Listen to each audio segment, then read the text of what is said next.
Assalamualaikum warahmatullahi wabarakatuh. Hai, halo, gimana kabarnya nih Sobat Hikayat? Semoga di hari ini kita semuanya sedang dalam kondisi sehat dan dalam keberkahan Tuhan Yang Maha Esa. Seperti biasa, Hikayat Kehidupan akan berbagi kisah menarik yang inspiratif untuk bisa kita petik hikmahnya. Kali ini, Hikayat Kehidupan akan bercerita tentang unta dan tuannya. Kembali lagi dengan sang raja jenaka dari negeri 1001 malam, yaitu Abu Nawas. Dikisahkan di mana terdapat seekor unta yang dapat berbicara dengan tuannya. Ya, benar. Tak lain dan tak bukan adalah seekor unta milik manusia cerdik, si Abu Nawas.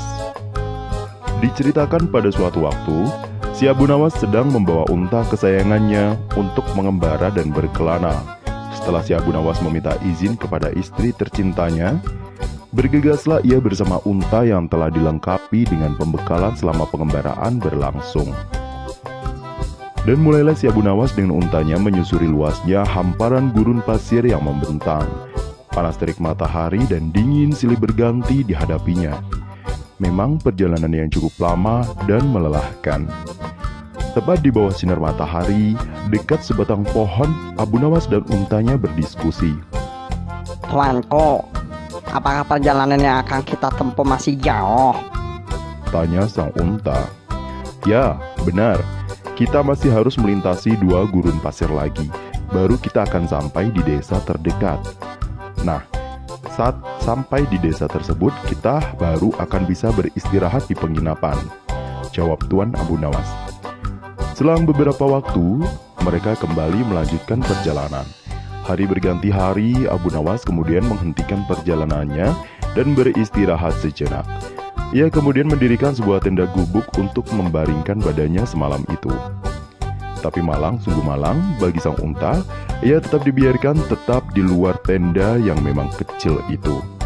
Saat sedang enaknya Abu Nawas tertidur, sementara si unta justru tidak bisa tertidur sebab sang unta merasakan udara yang teramat sangat dingin. Si unta yang berada kedinginan di luar. Sempat berpikir jika terus seperti ini, pasti esok hari ia bisa sakit dan tidak sanggup meneruskan perjalanannya. Saat tengah malam menjelang, sang unta sengaja membangunkan sang majikan dan berkata, Tuanku, hamba merasakan kedinginan.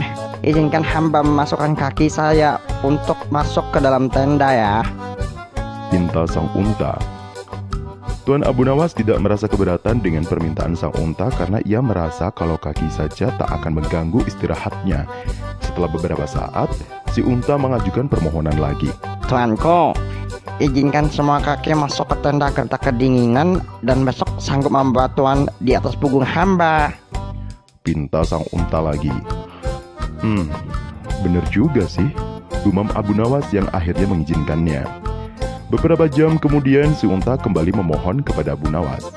Tuanku, hidung hamba mulai mengeluarkan cairan. Jika terus seperti ini, esok hari saya bisa sakit dan tak sanggup melanjutkan perjalanan. Maka izinkan kepala hamba masuk ke tenda ya. Lanjut sang unta.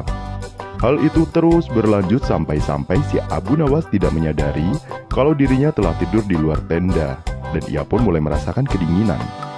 Saat pagi menjelang, ia terbangun dan betapa kagetnya saat Abu Nawas menyadari bahwa ia telah tidur di luar tenda.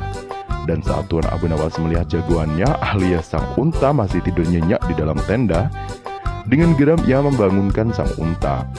Dengan sedikit kesal sang unta bertanya kepada sang unta, kenapa sampai-sampai ia justru tidur di luar dan sang unta sendiri malahan berada di dalam tenda.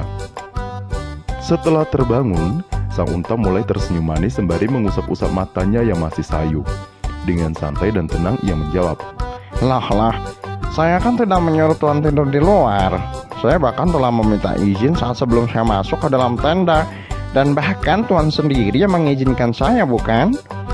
Dan lagi pula, semua ini hamba lakukan agar saat pagi ini tiba, saya tidak sakit dan bisa melanjutkan perjalanan sembari menggendong tuan. Jawab sang unta ramah. Mendengar jawaban dari sang unta, sembari bersin-bersin si Abu Nawas pun menjawab, luar biasa. Tak kusangka aku dibuat bungkam seperti ini. Bukankah selama ini aku terkenal dengan kecerdikanku? Namun sekarang aku harus mengakui kecerdikanmu menungguliku. Aku mengaku kalah. Hamba dapat seperti ini juga karena berguru pada Tuan. Dengan rendah hati, sang unta menyaut.